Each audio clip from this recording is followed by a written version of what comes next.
Welcome back, deep divers. We are absolutely buzzing today because we're diving into a document that promises to be nothing short of transformative. Oh, buzzing is an understatement, Alex. This isn't just a document, it's like a secret playbook for anyone who's ever looked at a truly successful, charismatic person and thought, how do they do that? Exactly. You know those people, right? They walk into a room and it's like the air shifts. Everyone gravitates towards them. They get the jobs, the friends, the opportunities, and the document calls them big winners. And it immediately challenges the idea that they inherited it or married it or just got lucky. No, the author, Lael Lones, is saying it all boils down to a more skillful way of dealing with fellow human beings. It's learnable. Wait, hold on. So you're telling me it's not some innate magical quality? It's a skill? That's pretty wild. It is, and the best part is, many of these moves are so smooth, so subtle, that you don't even realize they're happening. The little leaguers, as she calls them, often complain about glass ceilings or old boy networks, never realizing their own communication fumbles were the issue. So it's not about what you say, it's about how you say it, or even before you say it. Precisely. The author's journey to uncover these secrets started with a drama teacher, actually. He told her, your body is belying your words. Every tiny movement, every body position divulges your private thoughts. And this line, Alex, I can't get it out of my head. Your body, the way you move, is your autobiography in motion. Whoa, autobiography in motion. That's profound. So every twitch, every lean, every glance is telling a story before I even open my mouth? Pretty much. She talks about how dogs hear sounds we can't, bats see shapes in the dark, and humans make these subliminal moves that have tremendous power to attract or repel. It's like our subconscious is constantly broadcasting. Okay, so if my body is constantly writing my autobiography, how do I make sure it's a bestseller and not, a poorly edited pamphlet? That's where the 92 little tricks come in. The author essentially studied superstars, top salespeople, speakers, performers, even sex symbols, to find the concrete building blocks of their elusive success. Then she broke them down into digestible, actionable techniques. So it's not just a bunch of fluffy advice like be confident or smile more, it's actual how-to. Exactly. She points out that Dale Carnegie's 1936 classic, How to Win Friends and Influence People, gave great what-to-do advice. Smile, show interest. But in today's sophisticated world, cynical business people see more subtleties in your smile, more complexities in your compliment. We need the how. I totally get that. A fake smile is worse than no smile. So what's the first secret weapon in this big winner arsenal? Well, it all starts with your first impression. The document calls it, you only have 10 seconds to show you're a somebody. And the very first technique she introduces, which I absolutely adore, is called the flooding smile. The flooding smile? Okay, I'm picturing like a slow-motion tidal wave of teeth. Kinda. Think about it. A lot of people just flash an immediate smile at anyone who walks into their line of sight. It's generic, right? It carries no weight. It's like a default setting. Yeah, like when you're walking down the street and someone smiles at you and you're like, do I know you? Did I just miss something? Precisely. The flooding smile flips that. Instead of an immediate grin, you look at the other person's face for a second. You pause. You soak in their persona. Then you let a big, warm, responsive smile flood over your face and into your eyes. It's meant to engulf the recipient like a warm wave. So the delay is key. It makes it seem genuine, like it's just for them. Bingo! She gives this amazing example of her friend Missy, who took over her family's corrugated box business. Missy used to be this bubbly, quick-to-giggle person. Her dad, before he passed, actually told her, I loves ya, honey, but your smile's too quick. A smile's too quick intervention? That's savage, but effective, I bet. It was. He showed her a study about women in corporate life, saying those slower to smile were perceived as more credible. Think about it. Margaret Thatcher, Indira Gandhi, Golda Meir, not exactly known for quick, flashing grins. You're right, they commanded respect, and their smiles, when they came, felt significant. Exactly. Missy started practicing a slower smile, less than a second's delay, and it transformed her image. She went from bubbly Missy to cool, sharp Melissa, the CEO. Her clients felt her smile was special and personalized.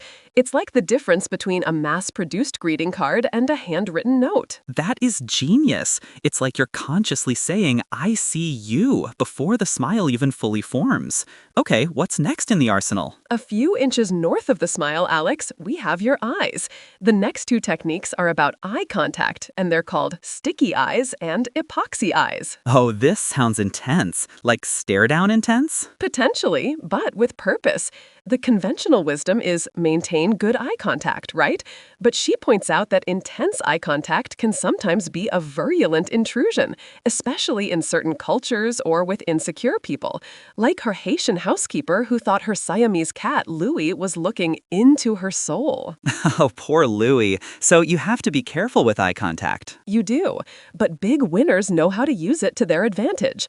Sticky eyes is about pretending your eyes are glued to your conversation partners with sticky, warm toffee. Sticky, warm toffee? So not just looking, but lingering. Exactly. The key is not breaking eye contact even after they've finished speaking. And when you must look away, you do it ever so slowly, reluctantly, stretching the gooey toffee until the tiny string finally breaks. Whoa, that's so specific. So instead of just darting away, you're conveying that you're still processing, still engaged, even in the silence. It works on a subconscious level to make people feel respected, fond of you, and it even gives the impression of being an intelligent, abstract thinker, because abstract thinkers can maintain eye contact even during silences, as their thought processes aren't distracted. I can totally see that. I remember once talking to someone and they were looking at me so intently, and I just felt completely heard, like everything I said was fascinating. That's the power. She shares an anecdote about giving a seminar. There was a woman in the audience who never took her eyes off her face, even during pauses. The author felt incredibly inspired, thinking she had captivated this new friend. And then? After the talk, she sidled up to her, excited, and asked if she got a lot out of it. The woman candidly replied, "Well, not really. I had difficulty understanding what you were saying because you were walking around on the platform." No way. She was hearing impaired, wasn't she? She was. She was lip reading. But the author's point is, even though it was for a completely different reason, that sustained eye contact had given her such pleasure and inspiration. She ended up recapping the whole seminar for her over coffee. That's a perfect illustration. The feeling it creates, regardless of the why, is still powerful. So, sticky eyes for everyone, or are there nuances? A quick note for men talking to other men, be a little less sticky when discussing personal matters, lest it be misinterpreted. But generally, increase eye contact with men in day-to-day chats, and a lot more with women. It broadcasts comprehension and respect. She mentions her friend Sammy, a brusque salesman. When he started using sticky eyes, an extra 2 seconds with the waiter, he suddenly seemed sensitive and caring, and he saw his sales skyrocket. Sammy the sensitive salesman, I love it. All right, what about epoxy eyes? That sounds like the superglue version. It is. Epoxy eyes is the heavy artillery. It's incredibly potent.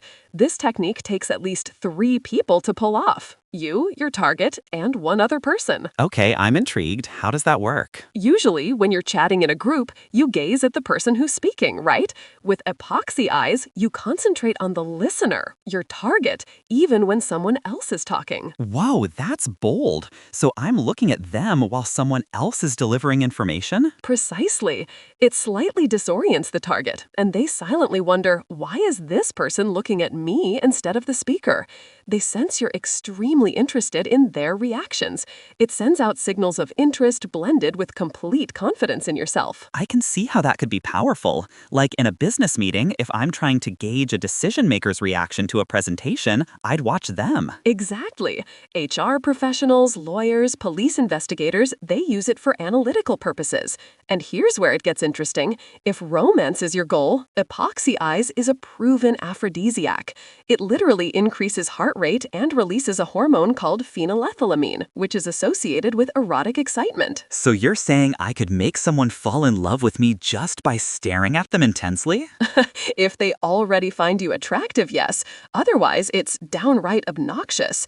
And definitely don't use it on strangers in public unless you want to get arrested. Noted. No epoxy eyes on the subway. So we've got the flooding smile, sticky eyes, epoxy eyes. What about the rest of the body? My autobiography in motion needs good posture, right? Absolutely. The next technique is called hang by your teeth. Our author points out that good posture symbolizes you are a man or woman who's used to being on top. But despite mothers and teachers telling us to stand up straight, we're a nation of slouchers. Guilty as charged. My shoulders seem to have a permanent magnetic attraction to my ears. Right? So she needed a more persuasive technique, and she found inspiration in the great Walendas, the high wire acrobats. Perfect posture, perfect equilibrium is a matter of life and death for them. The Walendas, those incredible people who did the 7-person pyramid without a net? Yes, she describes their grace, how they entered the ring with heads high, shoulders back, looking like their feet weren't even touching the ground, every muscle defining